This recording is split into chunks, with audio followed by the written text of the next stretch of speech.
Welcome to YOUCANIC. Today here on YOUCANIC we have a 2016 Kia Sedona, which is a van. And so I'm going to go over how you would get in your vehicle in case your battery is dead and your remote.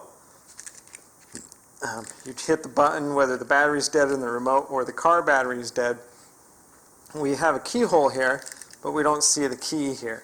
So the way you get to this is has a manual metal key that you press this button and pull it out, and that is your manual key. And then you would put that in the keyhole, turn it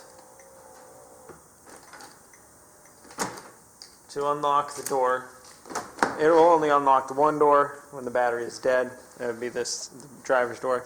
That way you're able to get in, to be able to pop the hood, and to be able to jump start or change the battery if the battery was dead in the car. And if your battery is dead in the key fob, we'll go over how you replace that too.